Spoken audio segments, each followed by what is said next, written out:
Halo pemirsa, kembali lagi bersama saya Ilham dalam acara kesayangan kita yaitu Bincang Sore. Bincang sore kali ini akan membahas apa ya? Selama musim pandemi, banyak sekali orang-orang yang memulai bisnis makanan. Kok bisa ya? Episode kali ini akan membahas pengalaman seorang pebisnis muda serta mengetahui bagaimana pertumbuhan bisnis makanan selama pandemi oleh Ketua Konfederasi Persatuan Buruh Indonesia. Dengan mengundang pembicara-pembicara tersebut yang pastinya akan semakin memberikan wawasan baru untuk kita semua. Tidak lupa akan ada tips dan fakta menarik mengenai bisnis makanan paling populer selama pandemi. Melihat dari cuplikannya, pemirsa pasti sudah penasaran. Simak terus Bincang Sore ya.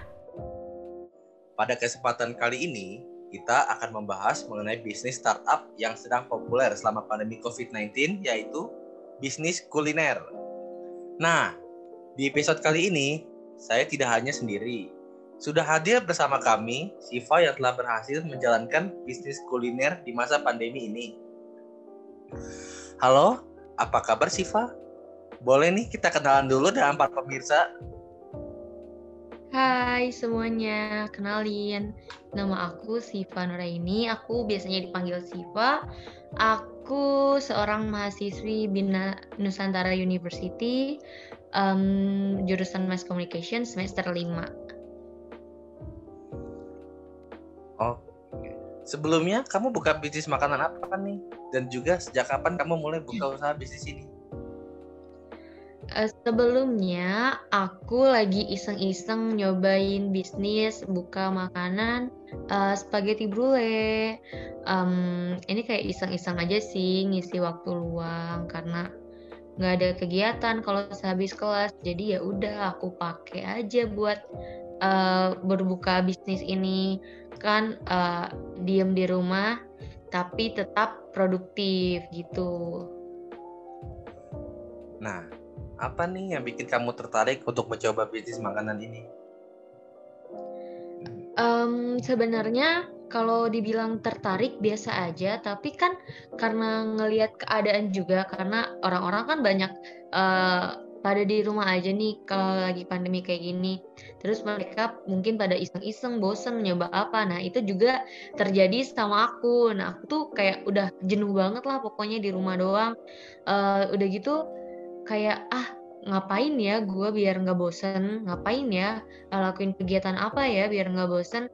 Akhirnya aku nyobain masak-masak karena aku juga hobi masak.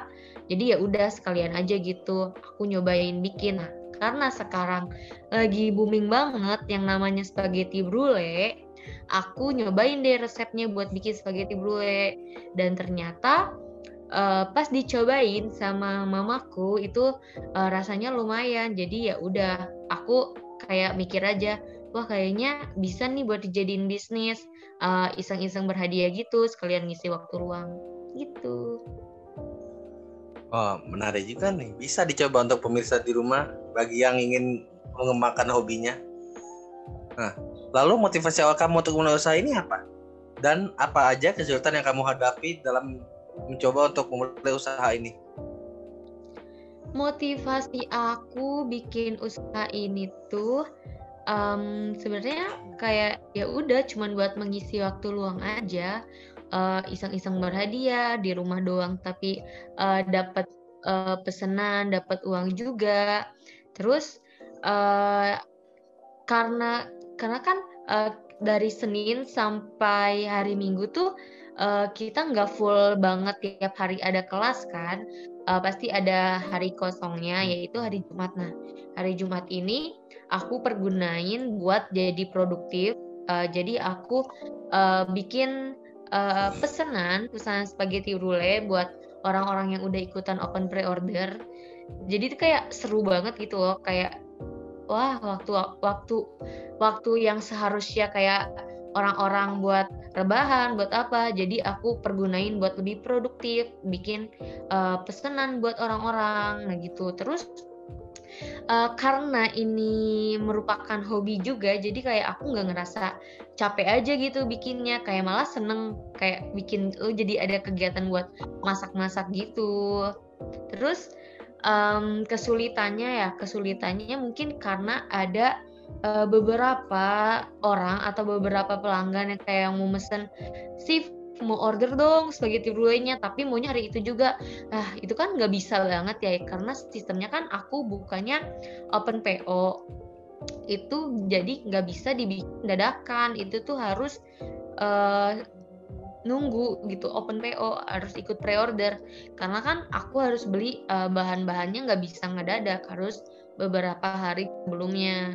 Paling kesulitannya itu aja, sama di waktunya. Karena aku kayak kalau yang mesen yang ikutan open PO itu rekan-rekan kerja mama aku jadi harus ngejar waktu, kayak aku bikin orderannya dimulai dari sehabis sholat subuh sampai jam 2 siang, dan aku tuh harus langsung buru-buru nganterin ke kantor mamaku karena biar orang-orang udah dapat pesanannya belum mereka pulang kerja gitu.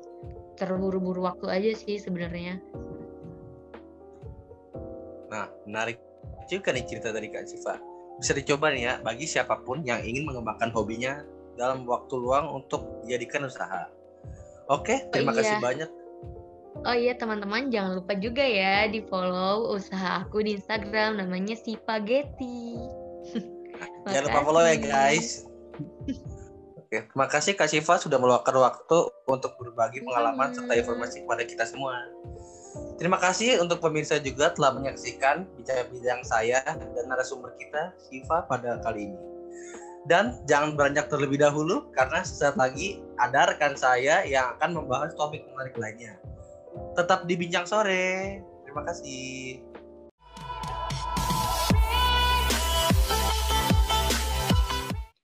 Halo semuanya, kembali lagi di Bincang Sore. Saya Pakwita dan di talk show kali ini saya sudah bersama dengan seorang pengamat bisnis yang juga merupakan ketua dari KPBI atau Kelompok Pengusaha Bisnis Indonesia.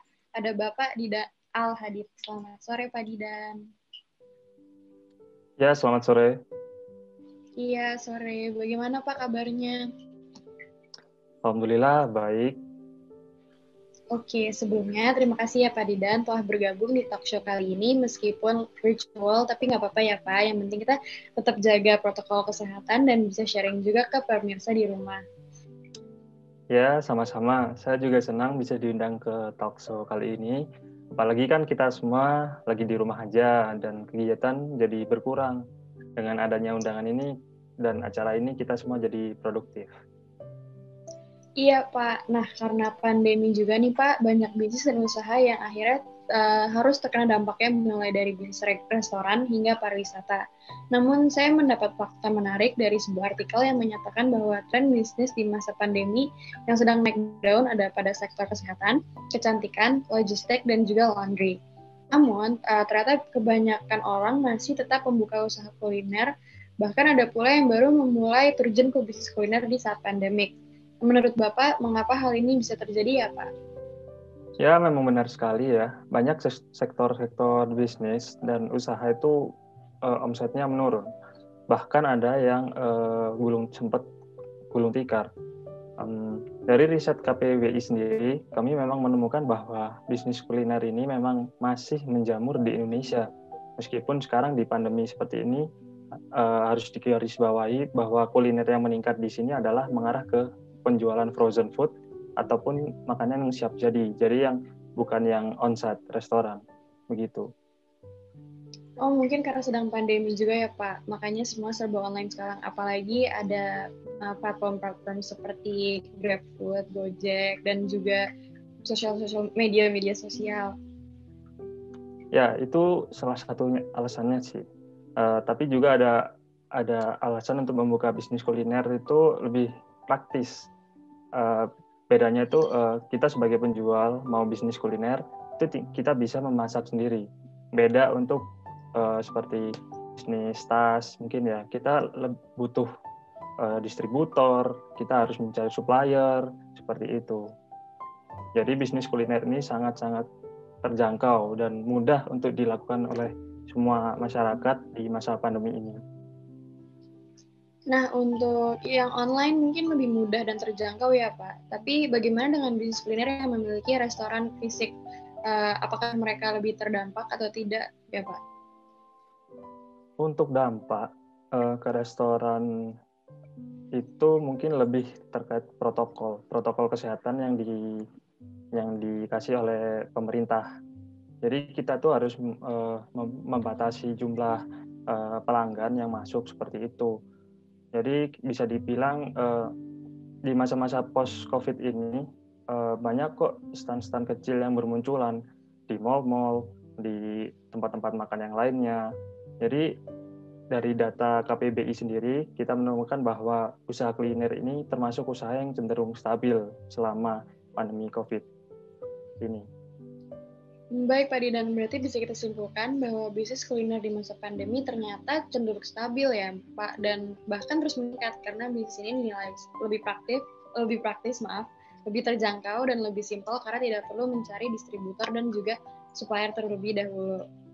Nah pemirsa, mudah-mudahan talk show kali ini bisa memberikan wawasan baru kepada penonton di rumah yang menyaksikan perbincangan kita pada hari ini. Pak Didan, terima kasih atas waktunya dan semoga kita bisa berjumpa lagi di talk show selanjutnya. Ya, terima kasih. Stay healthy semuanya. Pemirsa, sesaat lagi akan ada pembahasan menarik lainnya. Tetap di Bincang Sore.